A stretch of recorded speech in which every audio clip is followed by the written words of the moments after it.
Hecava Mecca is a rapper, a music artist, a singer, a writer, an MC, as well as a wife, mother of two small children, and a registered member in the NOI. Welcome to the show, and may we greet you with our greetings of peace. Assalamu alaikum. Walaikum salam. We're honored to have you on this great Friday, and we just wanted to get right to the point to show so that you can take our viewing audience on a journey with your career. First question to you is, you are a multi-talented rapper, music artist, singer, writer, and MC. What is the title of your latest rap music release? What are a few examples of the rap songs and music that you have performed and written? Ooh, excuse you. Well, first of all, thank you so much for allowing me on your platform. I'm so very grateful. Alhamdulillah. Bismillahirrahmanirrahim. It's my very first album I've ever dropped, and it is entitled Young God. And when you say examples, what do you mean? Like, what are the names of the songs, or like, you want some bars, or? Yeah. Yes. What are some of the names? Yeah. Some of the names. So one of them is Young God, which is actually like the song of the album, and then one is called Joshua, which is dedicated to the Alma Minister Farrakhan, and I have another one called Reflections, and Mind of a Rebel, Gossip. So. Well, great. As many artists and singers, there's a big aspect of what you all do as recording artists called collaboration.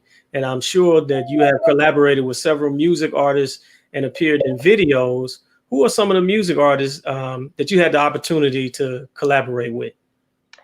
I collaborate with the brother Hashim quite often. I've also collaborated with the brother Danique. The song hasn't been released yet. But in the nation, I haven't really collaborated with too. I'm sorry. That's okay. I haven't really collaborated with too many artists inside of the nation as of yet. Most of them have been outside of the nation, or it was before I even came into the nation that I had most of my collaborations. Okay. Well, share some of those with us if you don't mind. The names? Yes. Some of the artists that you've collaborated with. Yes, sir. One of them is Prophecy, Savvy Bravado, Be Ready, Pierre. I really can't remember everybody. Well, that sounds very versatile. And so let's switch gears a little bit here, a little bit about your history. You grew up in Akron, Ohio. In Akron, Ohio, growing up, what type of music did you listen to, or were you exposed to? My mom was very versed in the type of music that she listened to. So we listened to hip hop one day, then we listened to R&B, we listened to bluegrass, we listened to classical music. So I grew up with a lot of different types of music, but the main one that stuck to me was definitely R&B and also classical. Well, in the genre of R&B, share with us who were some of your favorite artists. Some of my favorite artists are Erykah Badu and Lauryn Hill, Jill Scott. A little further up the timeline is Janae Aiko. That's about it. Wow. So I can imagine what type of music that you and what type of talent that you put into your writing that you have to present to the world. So again, we're honored to have you on here. And you remember where you had an opportunity to share, once you blow up and get very, very big, it's hard to access you. at what age, you know, we see that you are a very successful mother, being one of the greatest roles of our society. At what age did you decide to become a rapper and a music artist? And what was the name of the musical group that you were a part of? And how long were you with that group? Well, I actually always knew that I was going to do music even as a child. But my idea of the type of music that I was going to do was definitely not rapping, nor like being a recording artist. I thought I was going to be on Broadway doing opera or playing in a symphony because I also play instruments. Um, so that's what I thought, but it wasn't until my 12th grade year of high school that I was actually asked to be a part of a singing group. It was a pop group. I was the only black person in it. I was the singer and the rapper in the group.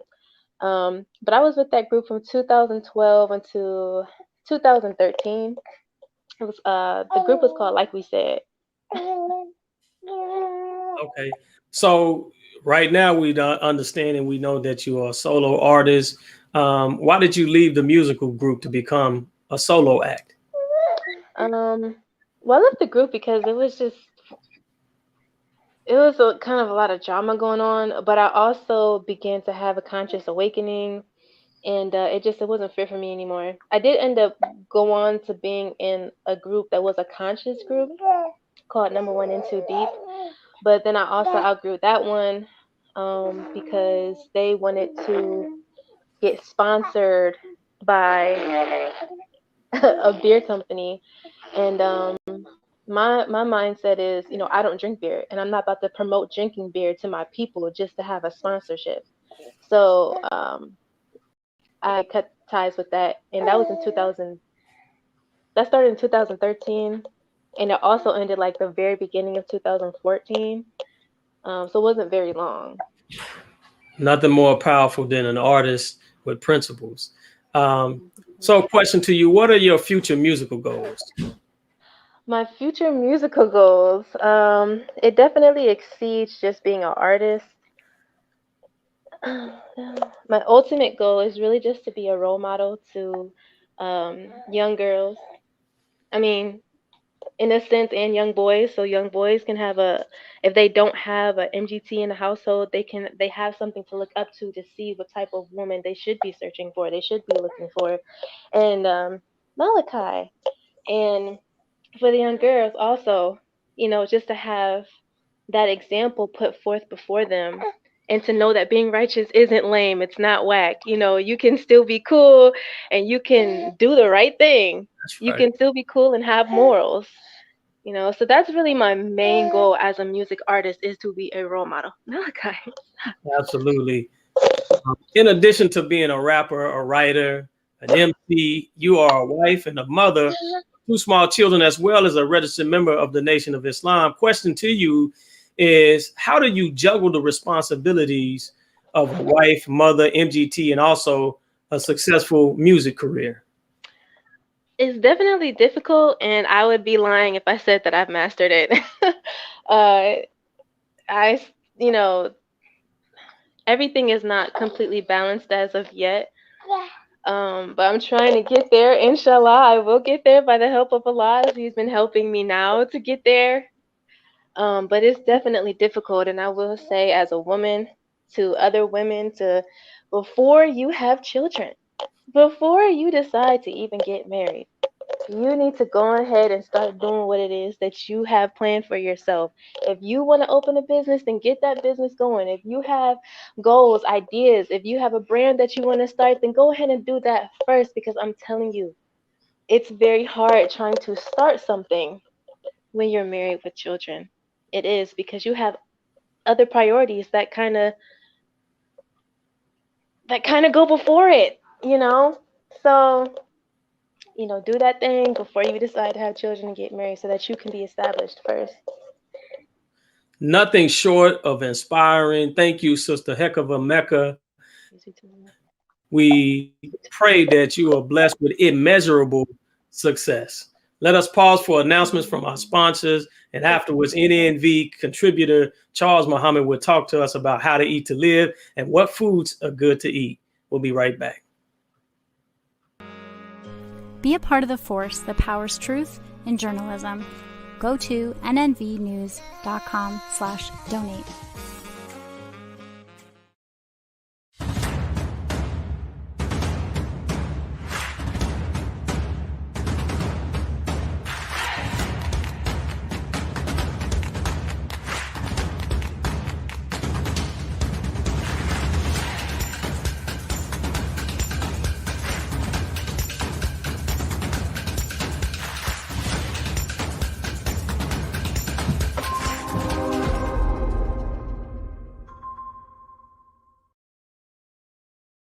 Worldwide, 24 hours a day, 7 days a week. Download the Final Call Radio app and take us everywhere. On your phone, on your computer, on your tablet, on Instagram, Facebook, and Twitter. You can also log on to finalcall.com and click the Listen Live button or finalcallradio.com. Final Call Radio, the official voice of the Honorable Minister Louis Farrakhan and the Nation of Islam. Please share your thoughts with us in the comment section below. Follow us on social media at NNV News, and please subscribe to our YouTube channel at National Network View. I am Anissa Muhammad with nnvnews.com.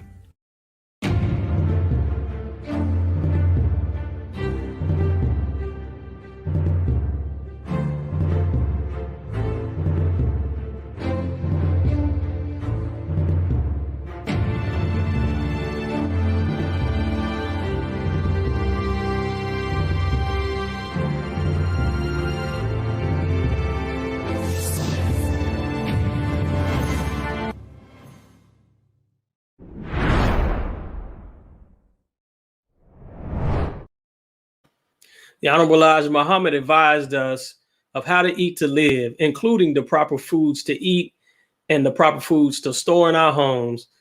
Joining us again this week, weekly contributor to talk to us about how to eat to live, Charles Muhammad. Assalamu alaikum, my brother.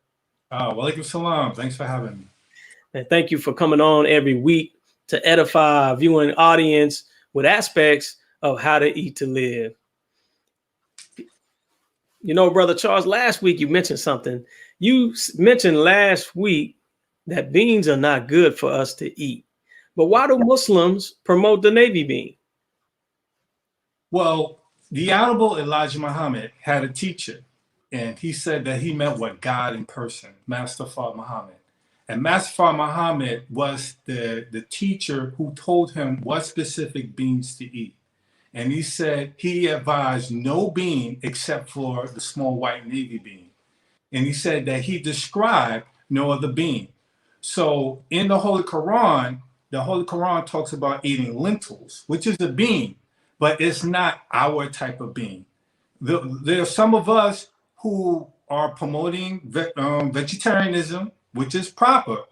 But when you go down that path, you're going to run into these obstacles of trying to avoid eating the foods which are the navy bean, you are trying to avoid the foods other than the navy bean, which Allah calls forbidden foods, because there's beans that have lectins in it, and lectins are poison. Like we said last week, beans are seeds. They want to be planted, not put on a plate. So when you have these beans and you want to try to make them into a food, the beans are telling you, look, I'm going to poison you when you try to eat me. So the way to try to get out the lectins in the other beans is that we have to soak them 24 hours, and then we have to boil them for another 8 hours. That lessens the lectins that are in beans. So you're trying to deactivate a bomb. But as you see on the screen here at the bottom, it says, in addition, this scientist who did studies on this small white navy bean, he said it does not possess the detectable levels of active lectin in it.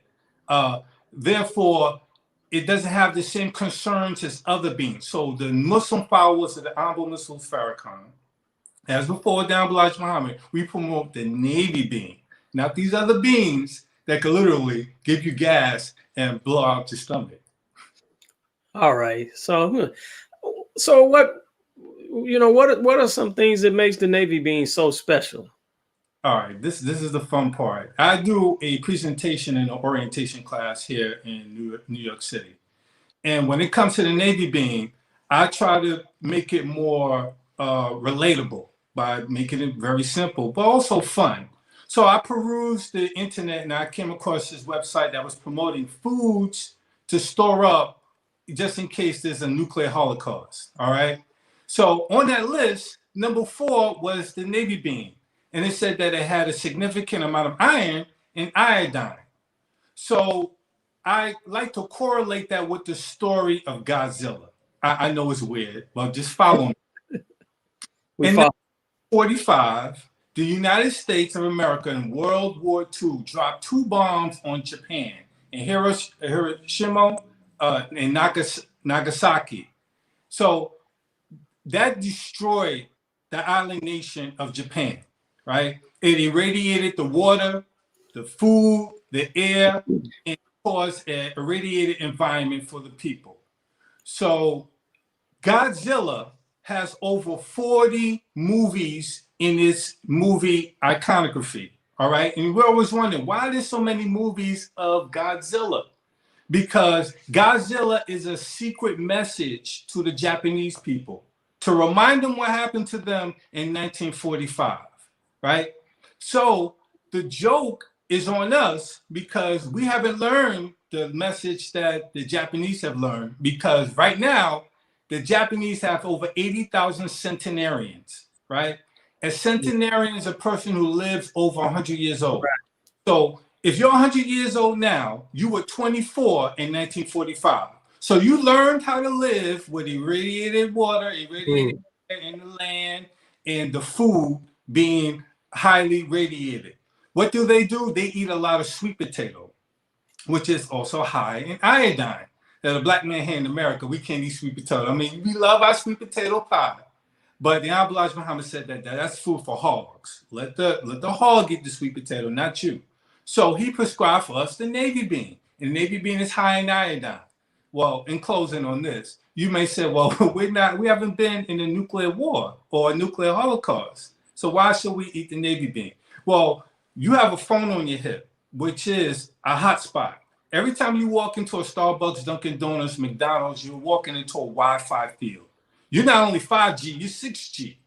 All right. So you want to keep the Navy bean in your diet so you're fighting off these radioactive effects. The Honorable Mr. Farrakhan mentioned about 3 series days ago that the Navy bean is rich in iodine, which fights the effects of radiation. Yes, sir. Oh, Brother Chuck, we're always learning. You're always challenging us and stretching our minds and encouraging us to do better by the information that you present. So we've always been told growing up, we were placed at the table and there were some greens on our plate, and, we may have eaten the meat, or if there was something sweet we wanted to eat, or a sweet drink, some juice, or, growing up where I come from, Kool-Aid, full of sugar, of course. But we were always told that in order to get that dessert or that sweet drink, you have to eat your greens first. But you mentioned to us that in How to Eat to Live, it says not so. So explain that to us. Okay, we are accustomed to the food pyramid put out by the USDA. And always at the bottom is a whole bunch of green leaves. For the most part, they want you to eat your greens. The Honorable Elijah Muhammad says on page 68 of book 2, he says this, and I'm going to read it because I don't want to get it wrong. Do not eat too many green greens. They are not good for you, especially the collard greens and cabbage sprouts. Do not eat them. Those are not my words. You can go read it for yourself. You can read along, page 68, book. All right? The reason why is because every type of food or structure of a food on the molecular level has its enemy on the inside of us. So when we talk about they are hard to digest means to break into two. Die meaning two, just means to break apart. That the green leaf is hard to break apart in the human body. Last week we talked about Popeye. Popeye will eat a can of spinach. No, hold off on that. We don't want you to go that hard with green leaf vegetable. Now, what it is that's hard to digest is cellulose. Cellulose is the structural aspect of green plants. It's in all plants, but particularly green plants, which are mainly for animals. They have the ability, they have that enemy on the inside called cellulase. Cellulase is an enzyme that breaks down cellulose. Just how lactose is broken down by lactase. They have their job to do. Humans do not possess cellulase. Cows do, horses do, gorillas do.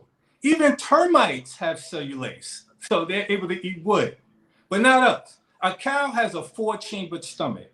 A cow will chew grass 500 times, right? It'll chew it about 250 times, swallow it, break it down in its rumen, then spit it back up, chew it another 250 times, and then send it down to another chamber of the stomach. Brothers and sisters, we do not have 4-chambered stomachs. We are closer to the gorilla, but the gorilla, if you've ever seen a gorilla stand upright, it almost has, it's almost like it has like a double stomach. It has a distended abdomen. It has a longer, larger intestine. We do not have that. It allows for the green vegetables to be fermented in their stomach. We do that a little bit in our, it's called the gut flora. But trying to make a lifestyle out of green vegetables, you're harming yourself. Now, I've studied ancient cultures. Here we have the Pygmy brother. In the center is the Jara tribe in India, off the coast of, in the Andaman Islands, off the coast of India. And then we have an Aborigine family. They have 50 to 60,000 years of history. They're surrounded by leaves, brothers and sisters. You can watch dozens of films on them, documentaries, read books about them. You'll never see them eat a leaf. They'll use leaves to start fires to cook the meat that they just caught. They're called hunter-gatherers. Now, why am I saying this? It's just that they, under harsh circumstances, have a more legitimate excuse to try to eat green leaves. But they won't, and they don't. They'll make a house out of green leaves. So you think you're going to find a cooking channel with green leaves, and you'll find this whole house with them. They're building a structure. So it's better for us to leave the green leaf as a garnish. If you want to, put it on the side, you can do that. But the green leaf, throughout history, you cannot find the people where their staple food is a leaf. Thank you, Brother Charles. Now, this next thing that you mentioned, next question, angered a lot of people. You mentioned no nuts. And nearly every designer diet or healthy diet that's brought before the human being on the planet, they invite you to eat nuts. And so this makes a lot of people upset when you say don't eat nuts. Why are nuts bad for you? Well, the Elijah Muhammad, he said no nuts, positively no nuts, absolutely no nuts, and no nuts whatsoever, and no nuts of any kind. When he says no nuts of any kind, that includes the wide variety of nuts, because people like to contend with you about what's a nut and what's not a nut. So I had this book. I tried to ignore it for years, but I had to get this book. Nuts are not good for humans, right? I just thought it was a no-brainer, but people will challenge you. Now, nuts will damage your digestive tract, all right? Then once again, they are seeds, all right? If you've ever seen a cashew, most people have never seen a cashew apple, all right? These are seeds of fruit. We're supposed to eat the fruit, not the seeds of the fruit. So the seeds, once again, are designed to resist digestion and to be planted, not on a plate. So when it comes to telling people, let's go down the vegetarian path, this is another obstacle that you got to deal with. If you're about that life, you got to give up nuts and teach people not to eat nuts or try to drink nut milks, which are really pulverized nuts and water and enriched nutrients. So if you read page 39 of book number 1, the Elijah Muhammad says this: the only thing with the stomach enough to digest nuts is an animal. Birds love nuts and they have what it takes to digest them. Nature made them that way. Then he goes on to say on page 116, they, talking about white people, eat nuts of various kinds, which the stomach is unable to digest without harming its delicate digestive tract. So I've studied a few autopsies, and the doctors said that if you've ever touched the intestines of a human, it's almost like dealing with wet newspaper, wet tissue. It's very delicate. So you want to make sure that the food that you eat, you masticate it enough, and it's hard to masticate nuts. They come down in little bits and pieces. And the Al-Balaj Muhammad says that the only animals with stomachs strong enough to eat nuts really are birds and other animals.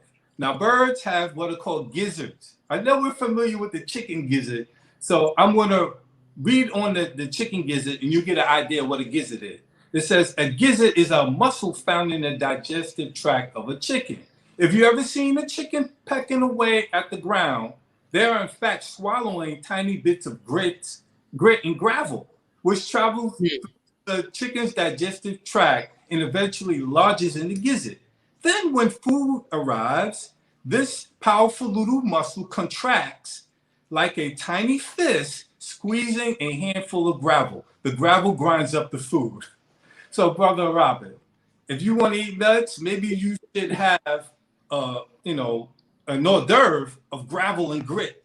So when it's lodged in your stomach, the gravel and grit compound the nuts into something more digestible. That's just not what we have. We do not contain gizzards, brothers and sisters. So this is why we should leave the nuts to the animals. And we want our people to understand that even though you try to liquefy the nuts also have components similar to beans. They have lectins, they have phytates, they have tannins in them, they're goitrogens, which are all anti-nutrients. They do not want to be a part of you. They want to be in the soil. All right, Brother Charles. So, question for all of the nut freaks out here, the people that really love nuts. Is there a way to make nuts digestible?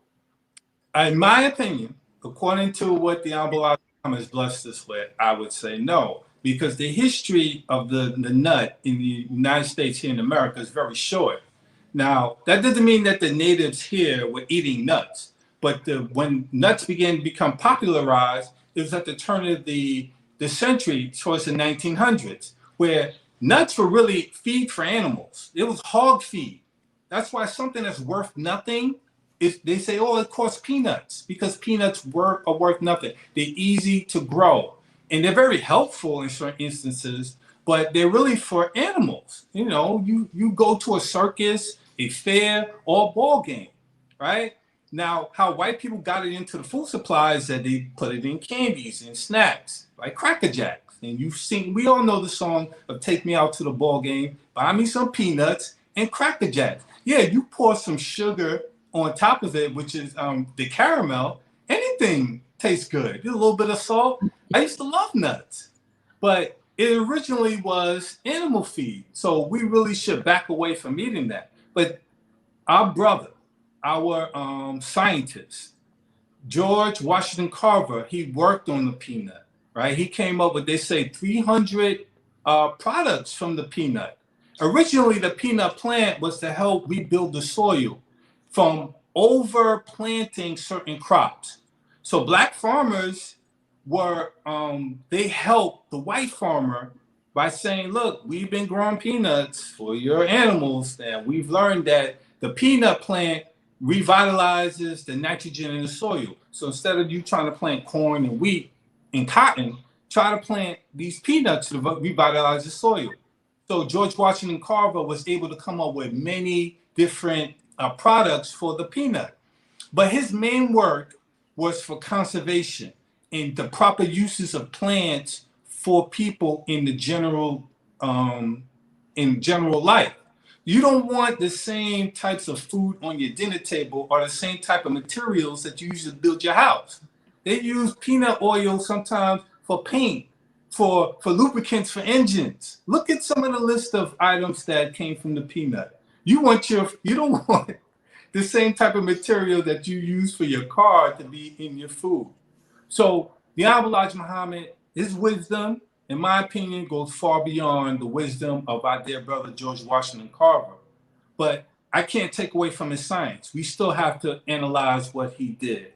But if you ask me, can nuts be digestible? Maybe in the near future we could grow gizzards, but beyond that, no, sir. Another week of powerful presentation, powerful information from our very own Charles Muhammad by way of How to Eat to Live. Thank you, Brother Charles. Thank you, Sister Hecava Mecca, for gracing us with your presence as well. Thank you to our listening audience for joining us today and tuning in to National Network View News. Please share your thoughts with us and comment in the comment section below. Follow us on social media at NNV News. And please subscribe to our YouTube channel, NNV News. This is Robert Muhammad with National Network View News. Have a great evening. Be a part of the force that powers truth in journalism. Go to nnvnews.com/donate.